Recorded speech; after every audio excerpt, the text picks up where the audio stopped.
which is sturdier, a prison cell made of 5,000 layers of paper, or one made of 100 pounds of aluminum foil. Whoever breaks through the wall and escapes first wins the prize. Da Zhuang chose the paper cell, while Awei chose the aluminum foil cell. The texture of paper is soft and easy to tear, but with 5,000 layers stacked together, how can it be torn apart? On the other hand, Awei's aluminum foil cell became harder the more he hammered it. With layers connecting to form a solid barrier, he folded the torn aluminum foil into the shape of a knife, hoping to cut an opening. However, in India, it didn't work at all. While Da Zhuang was able to cut through more than a dozen layers, seeing his rapid progress, Awei could only blame himself for being too clever, inadvertently making a wedding dress for someone else. The host brought a mini hammer, and Da Zhuang continued to scrape against the wall. The claw of the hammer managed to peel off many layers. Awei also pried open the sharp aluminum foil. Judging by the sound, the thickness is hard to estimate, and relying on the small hammer alone would take forever. The host proposed upgrading the tools, stating that whoever first unrolls 150 meters of tin foil would receive a large hammer. Both of them quickly unrolled more than 10 meters. However, the opponent kept causing trouble, so they had to defend while mechanically pulling the tin foil. Awei was a step ahead and was the first to finish unrolling the roll. He got the large hammer and continued to vigorously smash the middle of the wall, then used the claw to pry open the groove. Awei had already opened dozens of layers of aluminum foil. Da Zhuang, using a smaller hammer, was not discouraged. If he got tired of hammering, he would use his mouth to gnaw open the hard stone prison.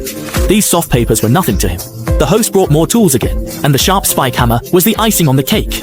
As long as there was enough strength, progress could continue. Da Zhuang kept hammering until smoke appeared, but he didn't stop, and finally reached a new coating. Awei, envious and a bit anxious, accidentally broke his tool.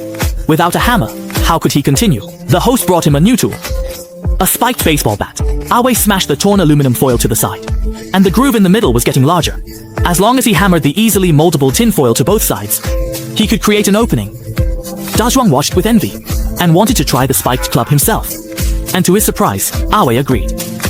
With the new tool in hand, Da Zhuang forcefully hammered the wall. Once again, they dug into a new layer, estimating that they had opened about half of the exit. The upcoming competition would be even more intense. With the two of them openly and secretly competing, their goal simple: winning the prize is the ultimate victory. The host brought new tools again, and Awei chose a sickle, while Da Zhuang chose a machete. They worked tirelessly on their respective walls. Awei used the sickle to cut through the thick connected layers of aluminum foil, and he could already see the final layer of the iron plate. Da Zhuang thrust the machete into the pile of paper, and also found the lens. However, cutting through the thick layer of paper was still somewhat difficult. The host introduced a new game rule.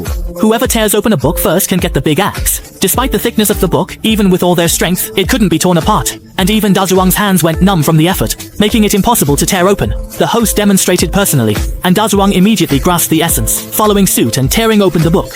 He obtained the big axe, and continued to clear the paper layer at the entrance. Swinging the big axe was indeed more handy. Awei could only continue cutting with the sickle. The smashed aluminum foil resembled a metal layer, making each cut very laborious.